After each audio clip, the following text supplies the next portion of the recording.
Hi friends, welcome to Indhu's kitchen. இன்றைக்கி முருங்கைக்கீரை பொடி எப்படி பண்ணலான்னு பார்க்கலாம். இந்த முருங்கைக்கீரை பொடி நீங்கள் சாதத்துலேயும் பிசைஞ்சு சாப்பிட்லாம், இட்லி தோசைக்கும் நீங்கள் பொடியாக யூஸ் பண்ணிக்கலாம். இப்போ வீடியோக்குள்ளே போகலாம். முருங்கைக்கீரை பொடி பண்ணுறதுக்கு நான் முருங்கைக்கீரையை நல்லா ஒரு 2 கைப்பிடி அளவு முருங்கைக்கீரையை எடுத்து நல்லா அலசி நிழல் காய்ச்சலாக காய வச்சு எடுத்திருக்கேன். மற்ற இன்க்ரீடியன்ட்ஸும் எடுத்திருக்கேன். இப்போ எப்படி பண்ணலான்னு பார்க்கலாம். அடுப்பு ஆன் பண்ணி இந்த மாதிரி ஒரு கடாய் எடுத்து வச்சுக்கோங்க.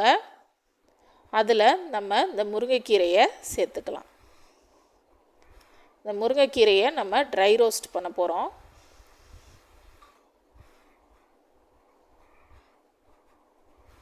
இந்த மாதிரி நல்லா வறுத்து எடுத்துக்கோங்க.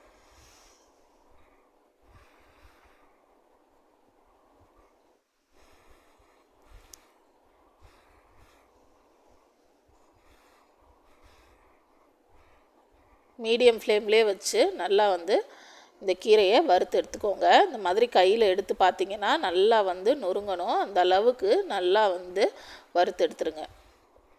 இப்போ 1/2 கப் அளவு கடலைப்பருப்பு சேர்த்துக்கிறேன். இந்த கடலைப்பருப்பையும் நல்லா செவக்க வறுத்துக்கோங்க.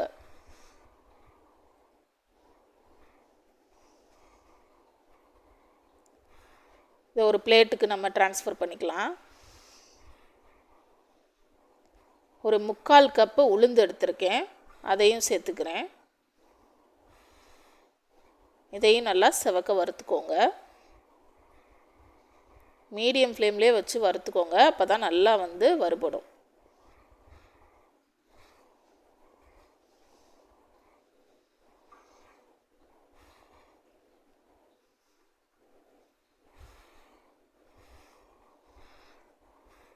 இப்போ 2 ஸ்பூன் வரமல்லி இதில் சேர்த்துக்கலாம்.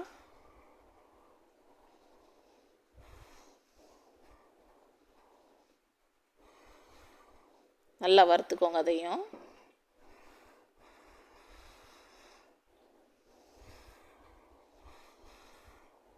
ஓரளவு வறுத்துட்டு அதிலேயே 2 ஸ்பூன் துவரம்பருப்பு சேர்த்துக்கலாம். அதையும் நல்லா வறுத்துக்கோங்க. 1 ஸ்பூன் சீரகம் சேர்த்துக்கலாம்.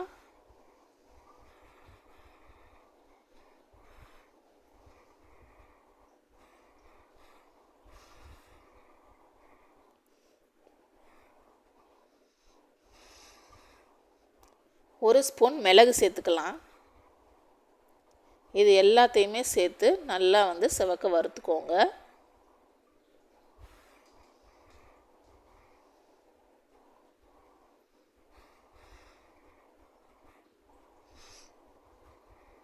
இப்போ அதே கடாயில் ஒரு 1/2 ஸ்பூன் அளவு எண்ணெய் சேர்த்துக்கோங்க.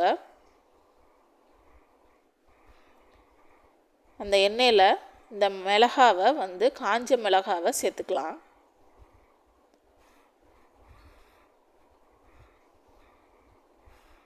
காஞ்ச மிளகாவை எண்ணெயில் நல்லா வதக்கிக்கோங்க.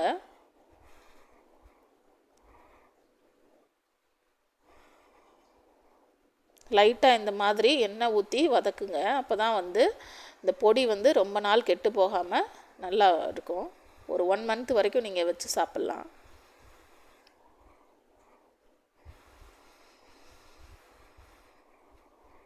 இந்த மாதிரி காஞ்ச மிளகாவை இந்தளவு வறுத்து எடுத்துக்கோங்க.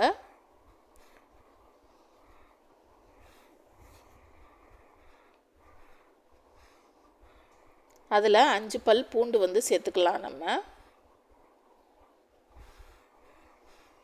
இது எல்லாத்தையும் இப்போ வறுத்தாச்சு. இப்போ மிக்சியில் நம்ம ஒவ்வொன்றா ஆட் பண்ணிக்கலாம். ஃபஸ்ட்டு இந்த மிளகாவை காஞ்ச மிளகாவை நம்ம அரைச்சி எடுத்துக்கலாம்.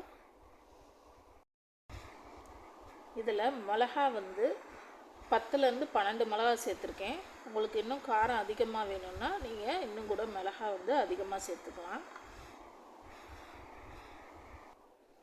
பாருங்கள், ஃபஸ்ட்டு இந்த காஞ்ச மிளகாவை பொடி பண்ணி எடுத்தாச்சு. இப்போ அதில் இந்த பூண்டை சேர்த்துக்கலாம். இந்த உளுந்து, கடலைப்பருப்பு, மல்லி இது எல்லாத்தையுமே நம்ம சேர்த்துக்கலாம். இதில் ஒரு ஸ்பூன் அளவு பெருங்காயத்தூள் சேர்த்துக்கோங்க. இந்த பொடிக்கு தேவையான அளவு உப்பையும் சேர்த்துக்கலாம். இப்போ